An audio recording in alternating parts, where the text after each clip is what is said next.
All right, ladies and gentlemen, welcome to Torah Studies. So what is Torah Studies, you might ask? Like the name suggests, we study Torah. Specifically, the Torah portion of the week. This week's Torah portion are actually Torah portions, plural. Once again, this week we have a double section. We got Acharei Mot and Kedoshim, and those are the two portions this week. Oh, do you have a, do you need one? Yeah. All right, perfect. I was going to say, if you need it, we got you covered. But that's my that's my bad pun. All right, perfect.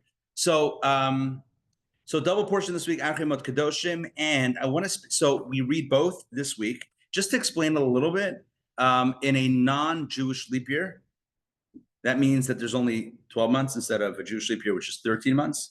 So we got a lot of Torah portions to get in. So we end up doubling up a bunch to get into the calendar, make sure everything fits in. So this year is a non-leap year, and thus we are doubling up some of the portions.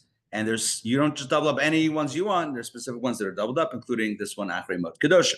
Now, this Torah portion speaks primarily, the double portion speaks of elements of what it means to lead a holy life. So, for example, the first portion, Acharei Mot, talks about the service in the temple and how the high priest would serve on Yom Kippur in the Holy of Holies. So it speaks about holy things. It speaks about how to behave in the Holy Temple. It speaks about the institution of marriage, which is considered to be a holy institution. So the first Torah portion deals with holy things. And then the second is literally called Kedoshim, which means holy. I mean, Kadosh means holy. Kedoshim, what comes from the phrase Kedoshim to you? You shall be holy.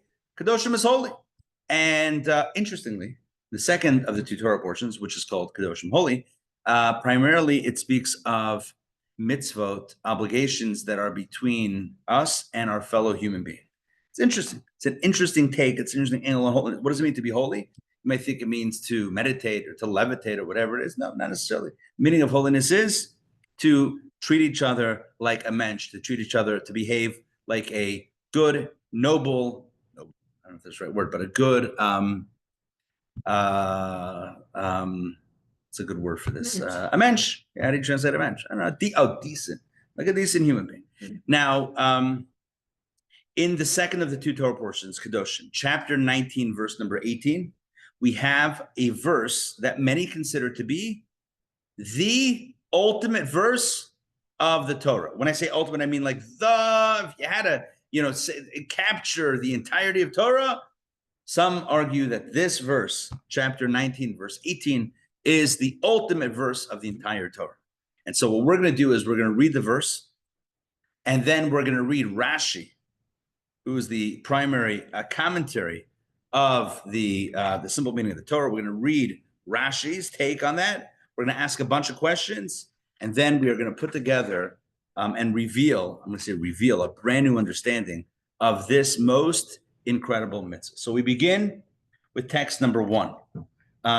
Dasi, can we throw you into the ring right away? Sure. All right. On the move. This is like getting into a moving car. Boom. We're getting you in. So this is text number, you know what? Give me a second. I need to pull up my screen online. So you got some more time. This is going to be, again, text 1 from Leviticus chapter 19, verse number 18. I always think about this when reading this verse. 18, what's the significance of 18? Chai, life, right? Life and love. And indeed, this is the verse that talks about loving our fellow as ourselves. So without further ado, please take it away, Dasi. Don't take revenge from or bear a grudge against the members of your people. Love your neighbor as yourself. I am God. So thank you. This is a style that we find in many of the verses in this section of the Torah, where you almost have like two clauses separated by either, well, in this case, a period, or maybe it might be a semicolon in some translations, and seemingly the first half and the second half of the verse are not necessarily connected, but there's interesting commentaries that connect them. So here we have the first half of the verse talks about not taking revenge or bearing a grudge against others, and then the second half of the verse talks about loving your neighbors yourself. I guess they're related, but it's interesting to have this juxtaposition. Nonetheless, we're going to focus on that last half of the verse of Yehavta l'reacha kamocha, love your neighbor as yourself.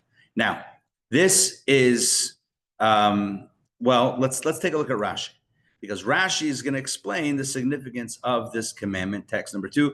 Quentin, please read this one. Rashi. Love your neighbor as yourself. Rabbi Akiva says this is a great principle of the Torah. Okay, thank you. So here we have Rashi. Remember, Rashi is coming always to give us the simple meaning of the verse, the simple meaning of the Torah. And Rashi says, what does it mean to love your neighbor as yourself? He says, well, I don't know if he's explaining what it means, but at least he's quoting Rabbi Akiva. Rabbi Akiva is one of the great sages of the Mishnah and the Talmud. Rabbi Akiva says it's a great principle of the Torah. So now let's pause here for a moment and try to figure out what Rashi is saying. The Torah tells us what to do, and Rashi seems to be saying, oh, this is really important, right? Like the Torah says, love your neighbor as yourself. And Rashi says, oh, hey, look here. This is really important. This is a great principle in the Torah. Okay. At first glance, we might ask the question, why? Like, what's Rashi adding? But let's take a look at what the Sifsei Chacham has to say about this. One of the commentators in Rashi is the Sifsei Chachamim, authored by, as you see there on the side of page 41, Rabbi Shabsai Bass, and indeed a Polish rabbi. And indeed, he goes on to explain what Rashi is doing. Text number 3. Adrian, please take it away.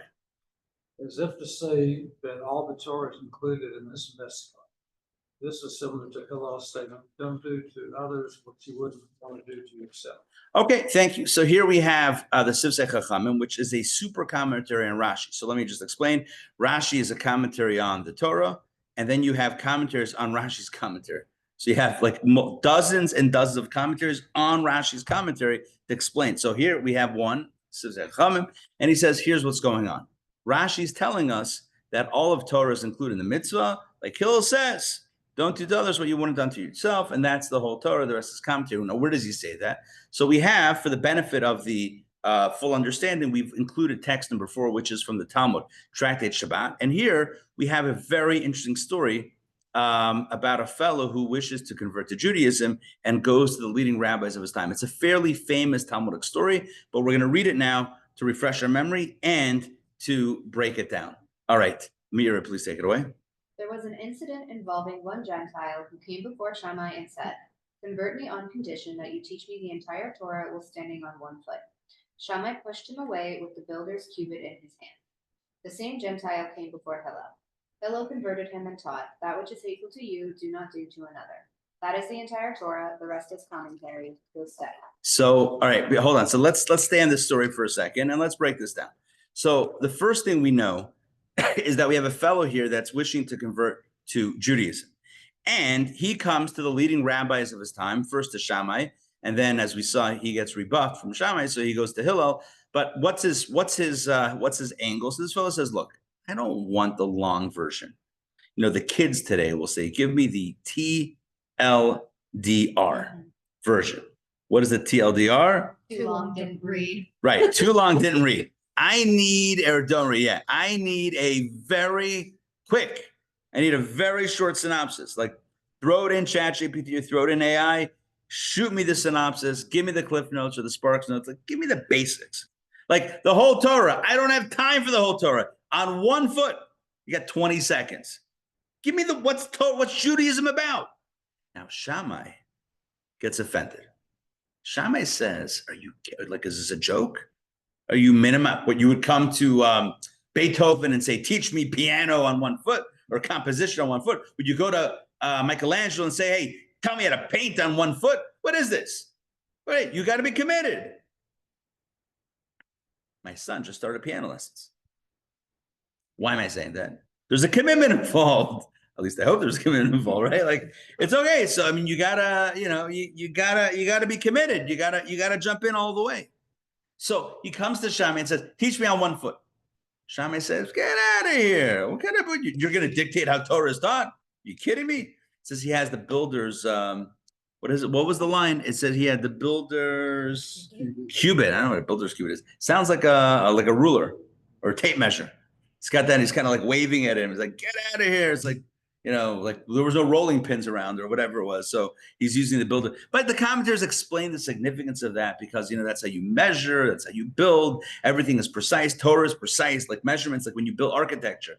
It's not like, and I've never done this, never built a house, but like, I imagine if you're building a house, you can't approximate. I think if you're building like, hey, let's put a wall here.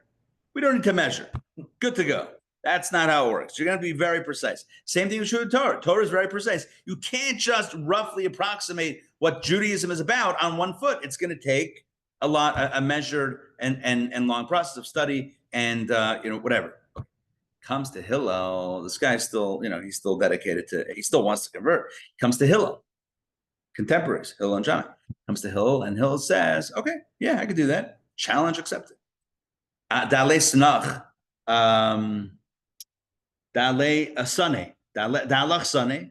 What is hateful to you? Lechaverach leisavid. To your friend, don't do. Well, what you don't like, don't do to someone else. Seems pretty basic. Like if you don't like it, don't do it to someone else. Great. And he tells him that's the whole Torah. The rest is commentary.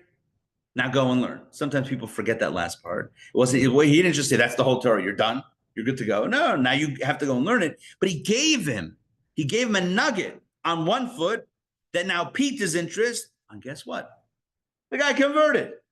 He got it. Not he got him. That's like the wrong term, but he got his interest. And then he converted. Okay, now, I have to say parenthetically, we have a new course starting tomorrow. It's called Colorful Profiles. See it? Yes, I'm sure you've seen emails and whatnot about it. I will say the very first class, which is tomorrow's class. So the whole course is about Jewish heroes and heroines, people that change makers in Judaism that most people have never heard of, because for whatever reason they never got famous. Their stories are recorded, but not necessarily have they gone big. And each class, or 4 classes, each class focuses on a different group of individuals. Lesson 1: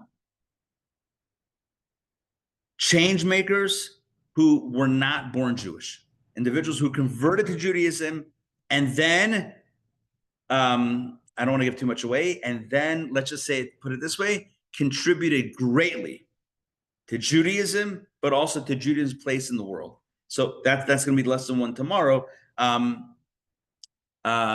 Great converts in Jewish history. David, jump on in. Torah always amazes me because every time you read it, you pick up something different. But yeah. I just realized that in the Hillel story, it says that the same Gentile came to Hillel. Hillel converted him and taught him blah blah blah. Mm-hmm. I always thought that the conversion was after he taught him that lesson and he said go and study, and then he converted.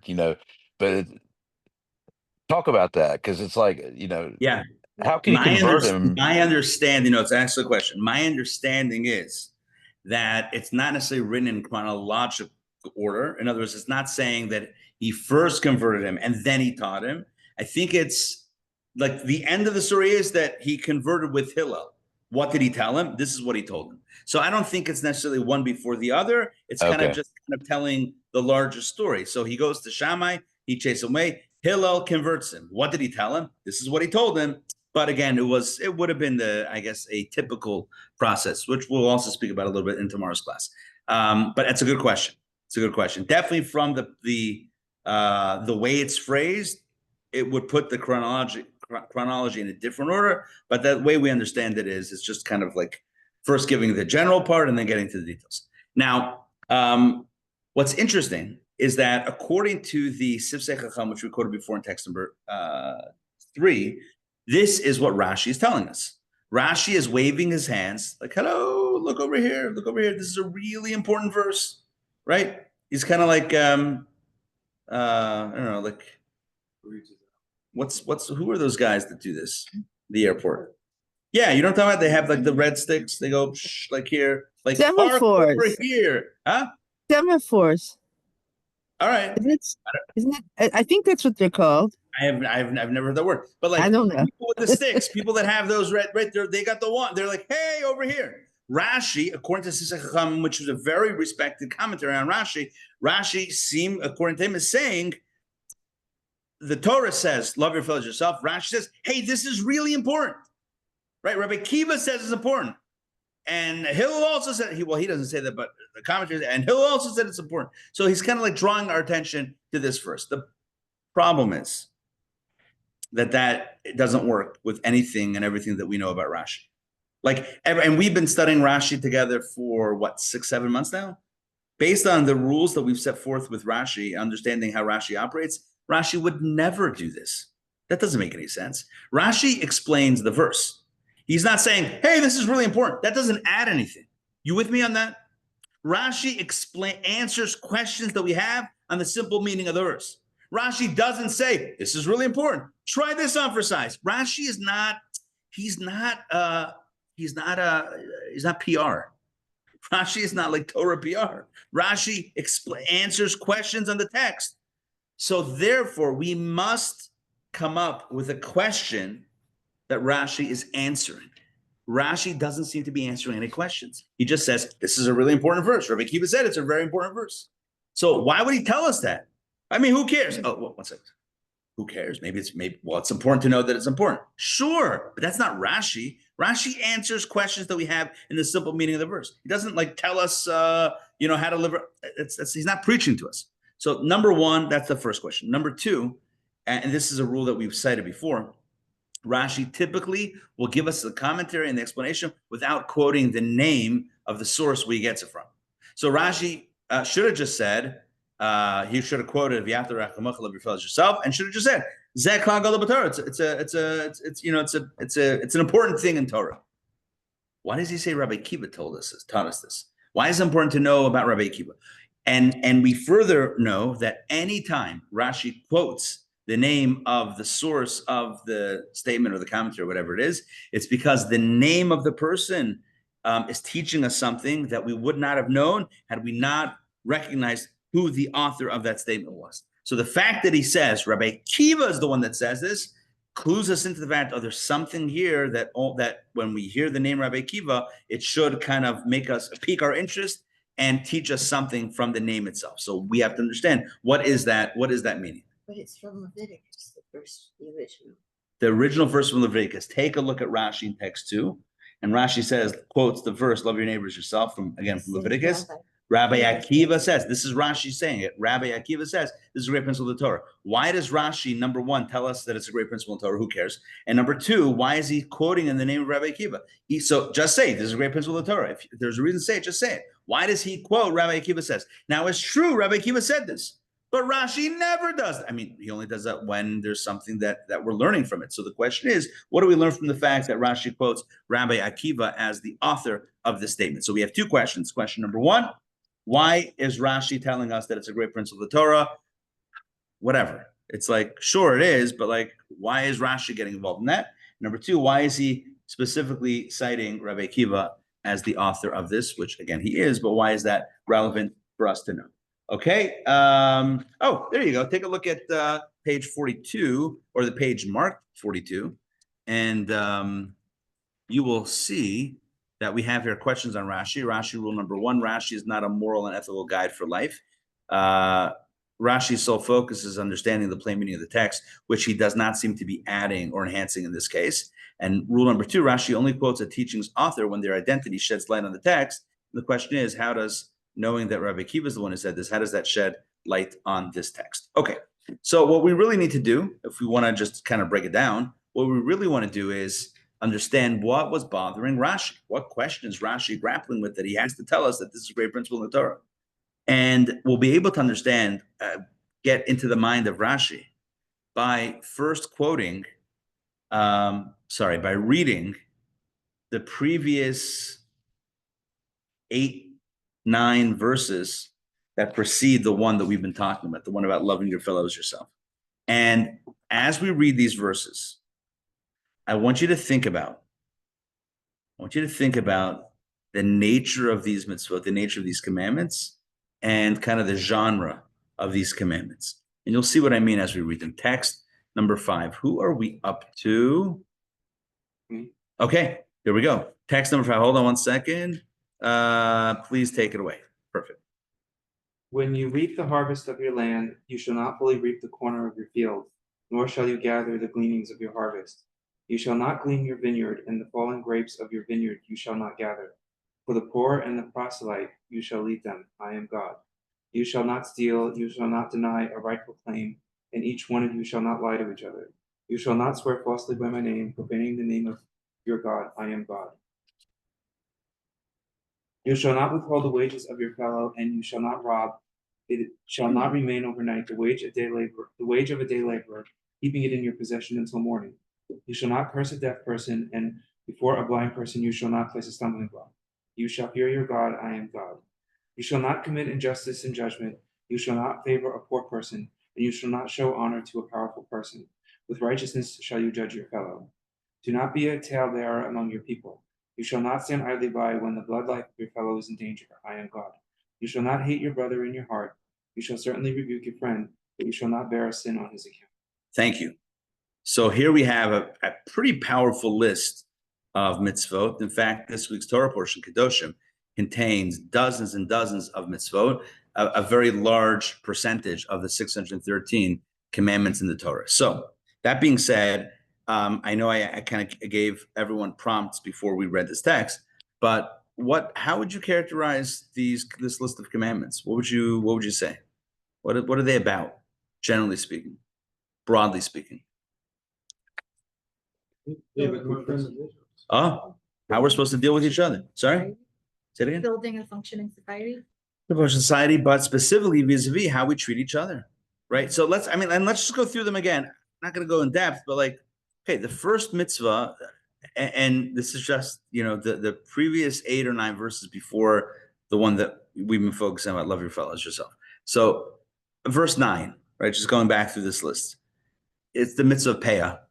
So if you're a farmer in ancient Israel or a farmer in Israel, so you have to leave the corners, the edges of your field. Why? Because people that don't have a field, people that don't have food, they should be able to go to anyone's field, and when you harvest, you leave some of the food so that people can eat.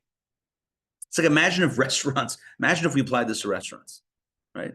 It would be, you have to have like a certain X amount of food that is open to those that are hungry. It'd be an amazing thing. But this is in Torah. If you have a field in Israel, at least certainly in ancient times, you had to leave the part of the field for anyone to come in. That's verse 9. Verse number 10. You shall not glean your vineyard. What does that mean? The fallen grapes of your vineyard you shall not gather. If anything falls down, you can't pick it up. Look at that. It's unbelievable. What happens? Who's going to eat it? Anyone is allowed in your field to collect it. Again, for those that are hungry, there's what to eat. Embedded in biblical law, embedded in, let's just call it Jewish law, you have provisions to make sure that no one should go hungry. Next, don't steal. Well, that seems, again, so the first 2 are about interpersonal, how to treat each other. Just like you would want, like you need food, the other guy also needs food. Make sure they can eat. Okay, great. Verse 11, don't steal. That makes sense, right? You want your stuff taken? No one wants that. Don't take someone else's stuff. Next, you shall not deny rightful claim. Don't lie to each other. Meaning, if somebody says, hey, I lent you money, etc., or I gave something for you to watch, and you say, no, you didn't, and you deny it, don't do that. Because, again, you're stealing. Next, verse 12. Verse 12 doesn't really fit in. Maybe it does. Do not swear falsely by my name. Maybe that means in the context of kind of like interpersonal disputes, if it comes an oath and you're swearing for testimony, maybe don't do that. All right, either way, fine. Next, 13. Do not withhold the wage of your fellow. That's an important one. You shall not rob. Meaning, like, if somebody works for you, you got to pay him. Can't not pay them. And look what he says next. Look what the Torah says next. Not he. Look what the Torah says that, or he got. It shall not remain overnight, the wage of a day laborer. Meaning, pay him on time. The person put in an honest day's work. Don't say, oh, actually, I don't have the money to pay you. What do you mean? Somebody works, you got to pay him right away. It doesn't have to be every day. I mean, whatever term you set up, if it's weekly, if it's, bi-weekly, whatever it is. But next, verse 14. You shall not curse a deaf person. Oh, hold on one second. Don't curse a deaf person. Why not? They can't hear it anyway. Don't be that guy. Don't be that guy that only avoids wrong if you're going to get busted. You know the famous philosophical question, if a tree falls in a forest, does it make a sound? According to this, if you curse at that person, they can't hear. Did you curse them? You know what the answer is? Absolutely. I don't know about the tree in the forest, but I know if you curse a deaf person, they can't hear it, still a curse. Still not cool. Don't place a stumbling block before a blind person. You can't treat people ill. You can't treat them negatively. You got to treat them like a mensch. You wouldn't want to be taken advantage of. You wouldn't want to be cursed out, even if behind your back. You wouldn't want a stumbling block, somebody to set you up for failure. Don't do that to someone else. Next, verse 15. Should not commit injustice and judgment. And that goes both ways. Don't allow your compassion for the underdog to tilt justice in their favor. Don't allow your, being impressed by the powerful guy to slant it that way. You have to adjudicate. If you're a judge, you got to adjudicate righteously and justly, no matter who's standing in front of you. You know that statement. The law is blind. Is that the statement? Did I just make that up? Thank you. Justice is blind. That's what it means. I don't know if that's exact. I'm sure that I would imagine this is where it comes from. Blind meaning it's not about who's saying it. The law is the law, and that's it. And because otherwise you're bending the law. That's never going to end well. Next, don't be a talebearer. Don't be a gossiper. Don't stand by the blood of your fellow and not do anything. You got to step up. Look, you don't want people talking about you. Don't talk about others. You don't want somebody to see you in a dangerous, precarious situation and not step up. So step up for someone else. Next, verse 17. Do not hate your brother in your heart. Now, you shall certainly rebuke your friend. If you see somebody doing something wrong, dangerous, whatever, you're allowed to step up and step in and say something, right? If you see something, say something, but not to the point of hate, not to the point of dislike. What do we see here? We have a list. I don't know how many. It's got to be at least a dozen, because some of them have two, right? It's got to be at least a dozen different mitzvahs, a dozen different commandments that the Torah says. Torah teaches us about how to treat each other like a mensch. Give them food, don't steal, step up for them, look out for their welfare, pay them on time, right? All of these different things. And then the very next verse says, V'ahavta, that's the first, that's the verse, text 1 that we had, right? The very next verse, because if you notice, text 5 ended with Leviticus 19:17. What's the next verse? Well, we already know the next verse. The next verse was text 1. Do not take revenge from or bear a grudge against the members of your people. So just like you don't want someone to take revenge or bear a grudge against you, don't do the other. And then it says, love your neighbor or love your fellow as yourself. And now we see Rashi's question, right? Isn't it obvious? What's Rashi's question? Rashi's question is, you're giving me a laundry list of do's and don'ts about interpersonal relationships, and then you tell me love your fellows yourself. Why don't you just tell me love your fellows yourself, and then I don't need the whole list? Are you with me on the question? If you just told me love your fellow as yourself, doesn't that include everything else? Doesn't that include not harming the other one, taking care of the other one, feeding the other one, right? Included in love your fellow as yourself are all of these interpersonal mitzvot. They all boil down to the concept of loving your fellows yourself. If you love your fellows yourself, guess what? You're going to make sure they have food. If you love your fellows yourself, guess what? You're not going to steal from them. If you love your fellows yourself, guess what? You're not going to begrudge them or take revenge. Guess what? You're not going to curse them behind their back or put a stumbling block when they're least expecting it. You're not going to do that. Why? Because you love your fellows yourself. So Rashi's bothered by this. You told me the particulars, and then you give me this seemingly, larger message of loving your fellows yourself. So then why'd you give me the whole list? Rashi answers it. He says, oh, yeah, no.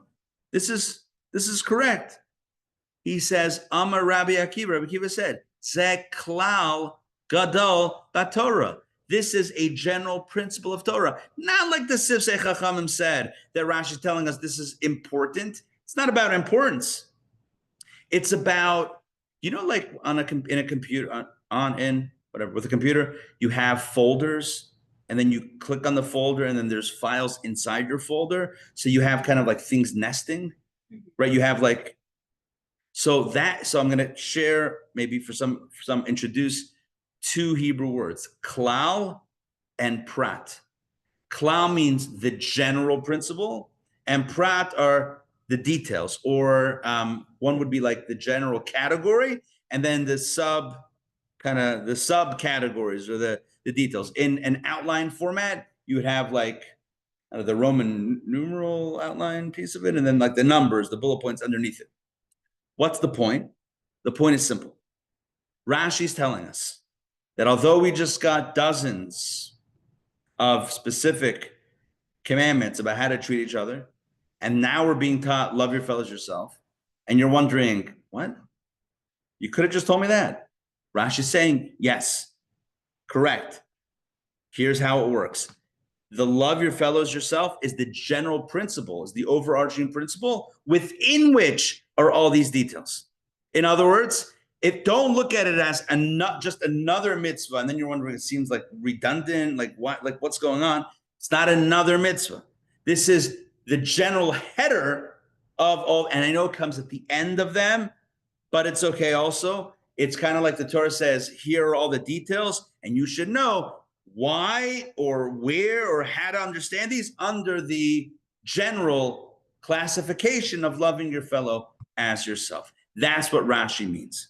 This is a different way of understanding than the Sifsei Chachamim. The Sifsei Chachamim said that Rashi is trying to wave his hands and say, this is really important. This is a really important mitzvah. Do this. Like Hillel said to the fellow, if you want to know what Judaism is about, it's this one. And Rashi, and the way we're understanding Rashi is that he's not telling us it's important. That's not relevant. Rashi is answering a question that comes up when you read the verses. If you just told me all these things to do, now you're telling me to love, so then something's redundant.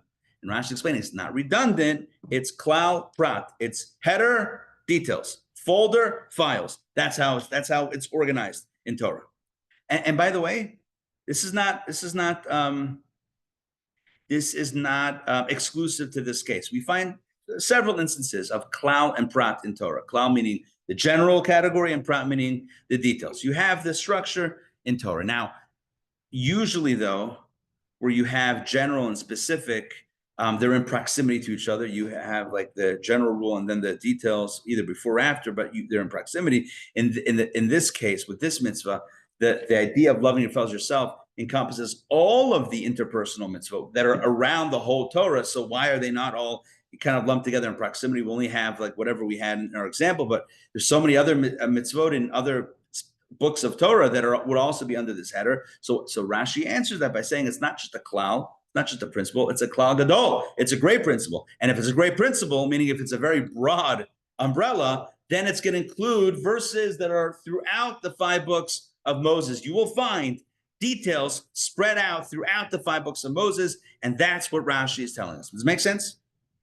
So again, Rashi's trying to explain, trying to organize the information in our heads. Rashi knows that the student, the Ben Chamesh Mikra, the 5-year-old, or not literally 5-year-old, but the student, the curious, inquisitive student of Torah, the sharp and perceptive student of Torah is going to be looking at these verses and bothered by the question, something is off here, something is redundant. We got all these details, and now we're getting this love, this bucket of love. Just tell me love, or just tell me what's going on. Okay, Rashi, it's not a question. We have to organize it. You have general principles, and then you have their subcategories. All of those mitzvahs are subcategories of the general mitzvah. So the general rule is love. What does that look like? Leave food, be kind, rewind. I'm kidding. It's not one of them. It's Blockbuster. So leave food, don't curse, don't leave a stumbling block, pay your workers on time, etc., etc. Oh, why? Love your fellows yourself. Make sense? Great. Well, we're not done yet. Because you just look at the time. Of course, we're not done. It's 8:13. How can we be done? Here's the problem.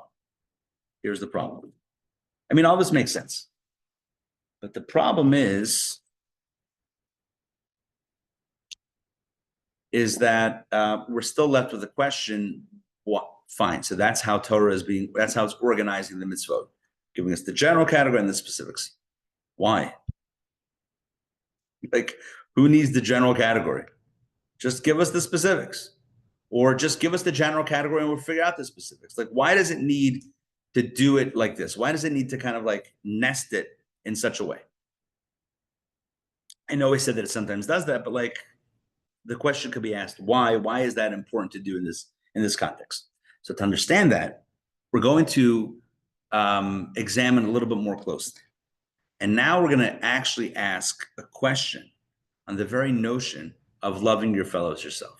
And let's put it this way with the question: how is it possible to really love your fellow as yourself? I mean, come on, who are we kidding here? Everyone loves themselves more than they love someone else, right? I mean, you know, self-love, it's really strong. Even if we're not aware of it, it's like, it's just a reality. We love ourselves because I am I. And I love you a little less because you are you and I am I. And that's just the way it is, right? That's what it seems like, at least. So what does the Torah mean when it says love your fellow as yourself? Does that mean, is that a literal commandment? Is it figurative? Is it aspirational? Is it pie in the sky? Like what's actually the parameters of this mitzvah? Second question, which is a bit of an even broader question, is what does it mean that you have a mitzvah to love? Forget about how can I love someone as much as myself. That's question one. The second question is, what's this business of legislating love? Since when can you tell someone you have to love? I have to love. What if I don't? Like, how do you legislate emotions? So love is an emotion. How can I tell you you have to love? Let me give you an example, an analogy. Let's say you're learning how to drive, and you're reading the book, and you get to the page that talks about stop signs, and it says when you see this, what shape is that? Is that a hectagon, octagon? Octagon. I think. All right, octagon. When you get to an intersection, it has a red octagonal sign that says the word stop in the middle. So you have to stop, check out, make sure no cars are coming or whatever it is, and then you continue on your way. Good. But imagine if the law said, not that you have to stop, you have to love to stop. You have to be excited about stopping. You have to enjoy stopping. You have to love stopping and hate going. Gotta love stopping. You would read that and say, are you Meshuggah? Are you crazy? I love stopping. I'll stop. You mean I love it? And what if I don't? How am I going to be forced to love stopping? I don't. No. You have to love it. What do? I don't love it. I know you're screaming at me to love it, but what do? I don't know. What do? I don't love it. So it turns out, love your fellow as yourself. I don't love my fellow. What do? Oh, you love your fellow. That's not helping. So what does it mean? I feel like I should probably rewind how we got here. Rashi pointed out that loving your fellow as yourself is a klal gadol, which we thought meant it's very important, to which we asked, why is Rashi telling us what's important? That's not Rashi. That's not what Rashi does. So he answered, no, he's not telling us it's important. He's explaining that it's a general principle that includes sub-principles, upon which we asked, well, then great, but why is it structured like that? It's still a little weird. I mean, it's done, but why is it done like that? So to understand this, I'm asking more questions. I asked two questions. Number one, how can we be expected to love another human being as much as ourselves? That seems to be a little far-fetched. And number two, how can we be expected to love in the first place? Okay. There are many answers to these questions. Let's start with the second question. How can you legislate an emotion? Again, the DMV or whatever it's called here, DDS, whatever, the driver, the rules of the road, they don't legislate emotions. They legislate behavior. You got to stop at the red light. You got to stop at the stop sign. You don't have to love it. You just got to do it. There's no emotional legislation here. It's all pragmatic. It's all behavioral legislation. So why is the Torah legislating emotions, and how can we be expected to love? Okay. So there's a few answers. Some, and this is a collection of commentaries. Some commentaries explain that in truth, loving is probably very ambitious. To be expected to love someone as yourselves, probably not going to happen. Take a look at text number 7 at Ramban Nachmanides. Are we up to me? I think so. Oh, Toby, did you read it? Okay, Toby, read text number 7, please.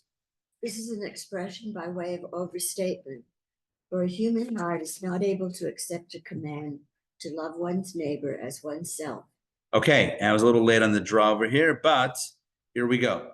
Right? Look at this. Expression by way of overstatement. Look at that. What does that mean? I wish this was translated better. Meaning it's hyperbole. It's not going to happen. You're not really going to love someone else like you love yourself. It's like you should. Yeah. You should also, drive, a golf ball 350 yards. Should. Not going to happen. I mean, unless you do, in which case, I don't know why I picked up such a random example. I'm not even a golfer, but whatever. That just came up in my head. So like Ramban's saying it's probably not going to happen, but at least we can shoot for it. Okay, we have other approaches. Text number 8 is Haktav HaKabbalah from Rabbi Mecklenburg. He writes the following. What the verse means is this, text 8.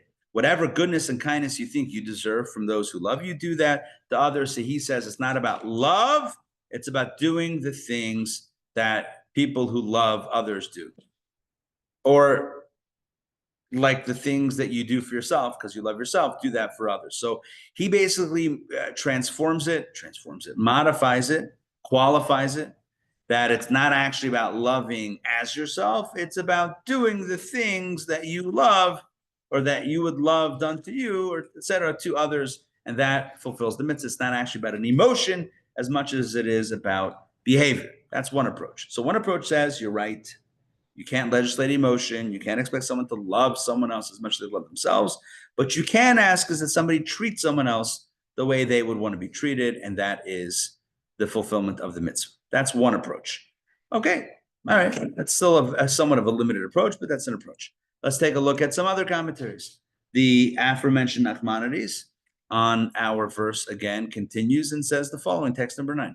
The Torah's commandment means that one is to love another in all matters as one loves all good for themselves. Nachmanides says, no, it is about love, but it's not about like the same self-love that you have, but it's like as you love good for yourself, you should love good for the other.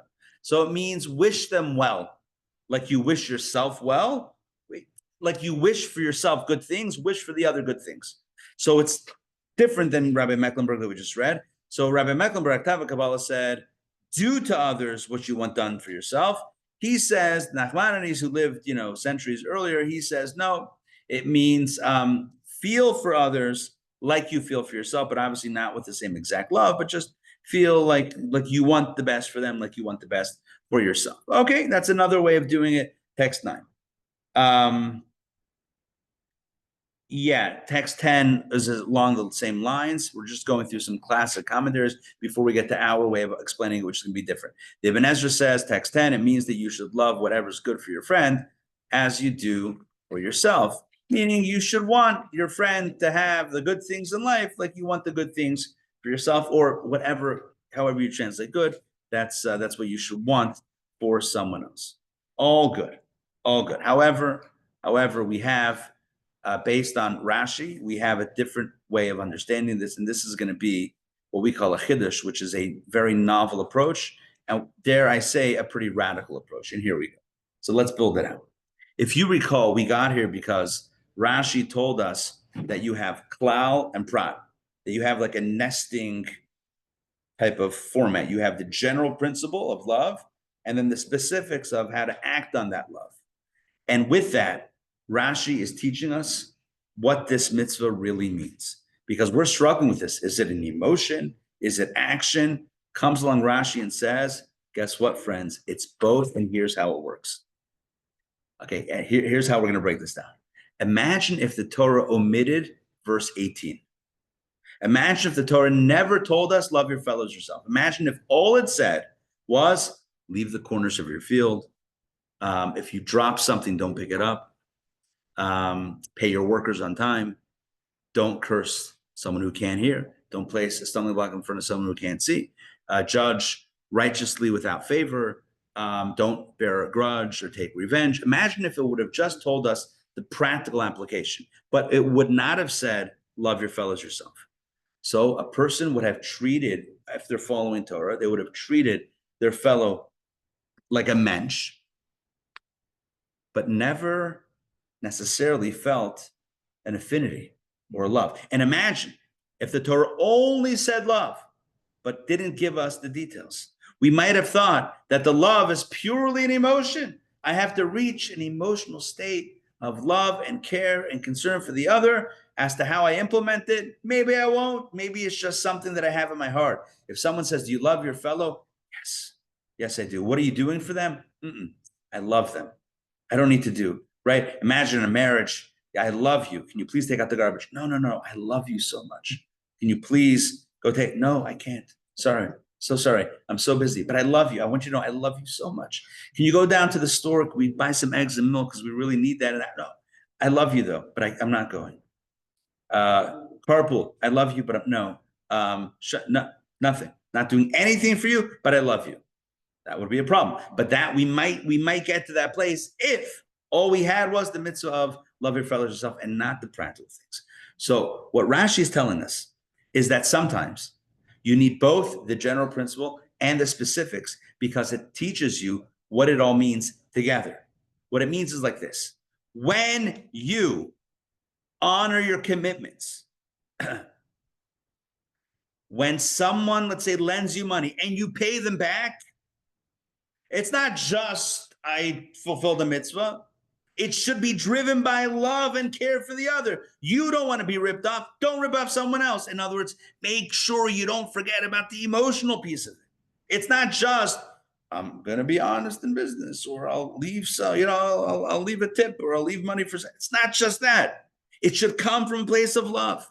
And make sure that your love is grounded in something practical and not just theoretical conceptual love or love in my heart. The joke is a cardiovascular Jew, someone who says, I love God in my heart, but a mitzvah, I'm not really going to be bothered with a mitzvah, right? It's not enough to feel God in our heart. It's not enough to feel the love of the other in our heart. It's got to be channeled into the hand. And this is the magic that we learn, that when we feel the love, we have to act on it. And when we act and behave kindly, let's make sure that it's connected to a feeling of love so that we build a relationship. This is a truth that we find throughout Torah, throughout Jewish scholarship.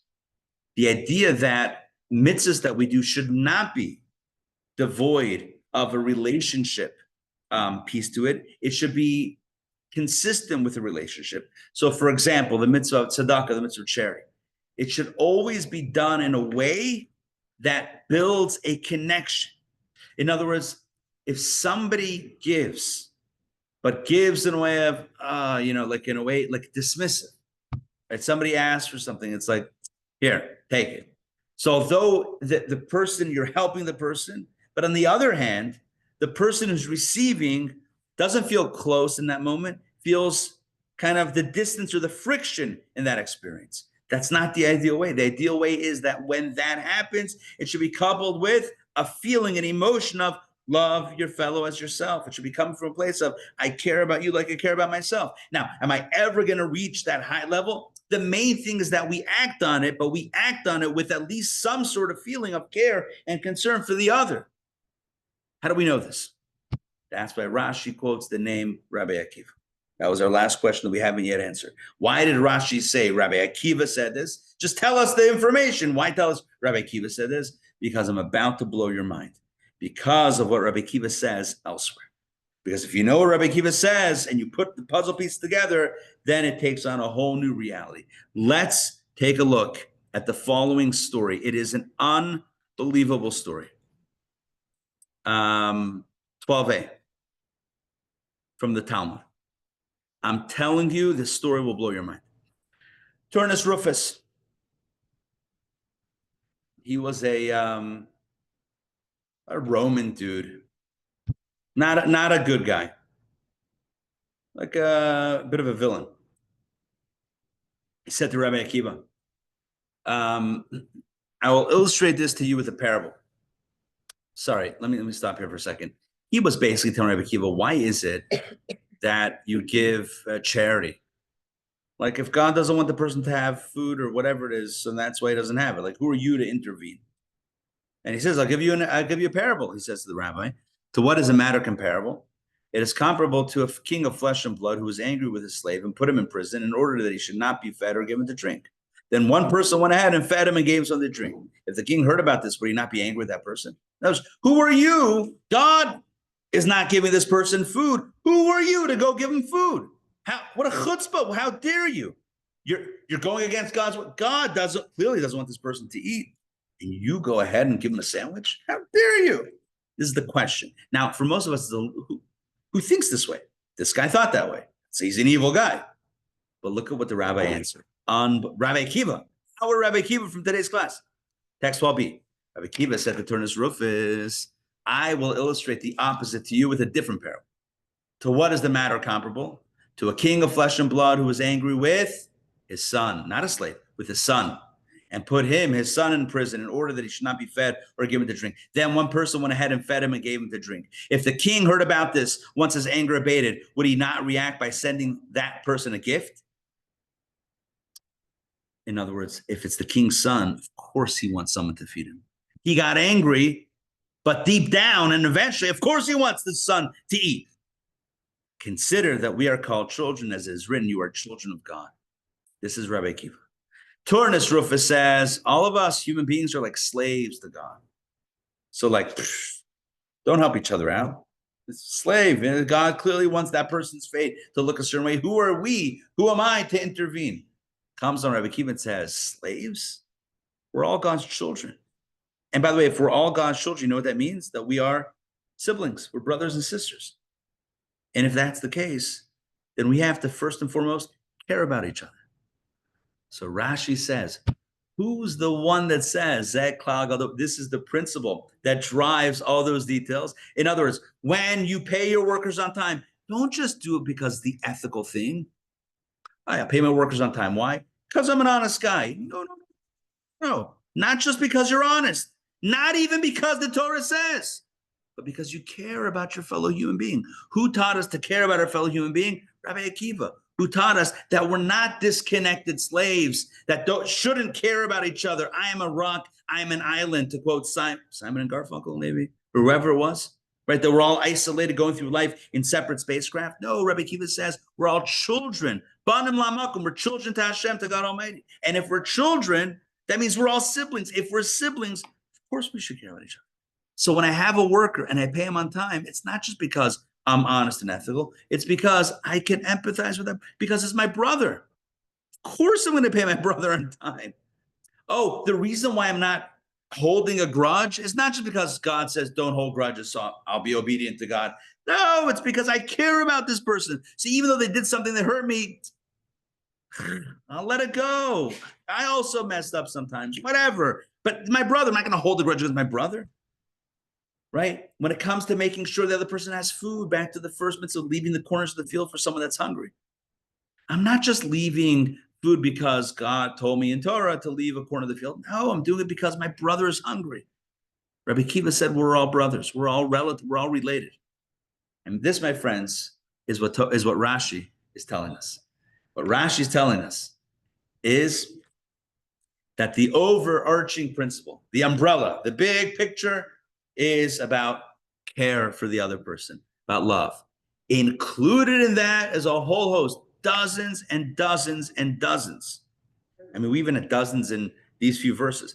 Throughout Torah, throughout the 5 books, dozens of interpersonal mitzvot all need to be driven. They are by God, but within us need to be driven by a care, a love, a concern for our fellow human being. Why? Because we are family, right? Like the Pirates grew up in Pittsburgh. I think that was their 80s theme, right? We are family because we are family. And because we're family, we're connected. And because we're connected, we take care of each other.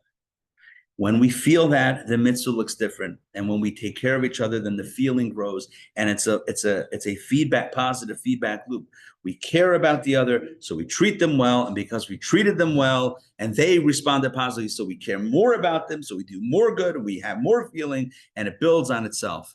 Yeah, some commentaries say Rashi is just trying to tell us that it's important. Comes along this deeper perspective, which is the Rebbe's perspective on Rashi, and says, it's not just telling us it's important.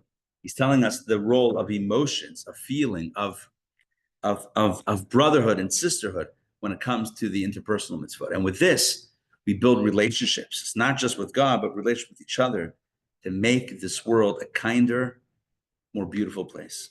May we all do this in our lives. May we all feel for each other and therefore treat each other well, remembering the general principle and the details. And with this, indeed, enjoy a world of kindness and beauty, a world that we all want to live in. And let us say, Amen. Thank you very much. Thank you very much. Thank you very much for joining me tonight. Don't forget, tomorrow, if you can make it, tomorrow we have colorful profiles, short stories of extraordinary lives from Jewish history. Real people, real stories, real surprising, starting tomorrow at noon and at 7:30 p.m. 2 opportunities to take it in person, online. I know many of you are already signed up. If you're not yet signed up, please consider joining us. You can always try a class and see if it's for you. Tomorrow, again, the topic of the class, the title of the class is called Courageous Converts, individuals who came to Judaism by choice and created in their own way a revolution that still reverberates to this very day. So join us tomorrow. It's gonna be a lot of fun. All right. Questions, comments? Oh, nice. There you go. I got him in the car. We'll do it right now. Good. Questions, comments? Yes, good. I want Great class. Thank you. Thank I you. want Thank you. to say something that there's a lot of this is something that psychologists will tell people, just do it and then you'll feel it. And there's an expression that people like to say, fake it till you make it, but it's actually true. You know what's amazing about that? And I love that. What's amazing about that is the Sefer Achinuch, which is written in the, I don't know, 1000s, 1000s. I don't know what to call it, but like the 1000s, I guess. He writes, Acharei Hapu'ulais Halavavais Nimsheches. After action, the heart follows, meaning the heart follows action, which means that fake it till you make it. If you act in a certain way, it will create the behavior, which means, and I love what you're saying, if you act in a way of love toward another, ultimately it's gonna trigger an emotion of love and care and concern for that person. And it's a beautiful feedback loop. Because you care, you do, or because you do, you care. Either way, however it starts, get it started and the cycle will continue. And that's what Rashi's telling us. You have a klal, you have a prat, they feed off each other, they feed into each other. And it's an amazing combination. And I would like to add also that after many of these, of the list of whatever 12, you said that there were 12 of those mitzvahs, it says, I am the Lord your God, I am Hashem. Because Hashem is trying to show us how much he loves us and he does for us. And we should try to be close. We should try to emulate Hashem by doing these very things. I think when we think about all that Hashem does for us, how could we not feel the love? That's a good point. Yeah. All right, good. All right, we'll close that out. Good to see everybody. Amy and Dr. Maxie and Danny and Larry and Kay and Mom and Vlad and Belinda and Oziel, Susan, Mia and David and Lisa. Good to see you guys. And of course, our in-person crew. Great to see you guys. Great to study together. Lila Tov. Hope to see you tomorrow. Lila Tov.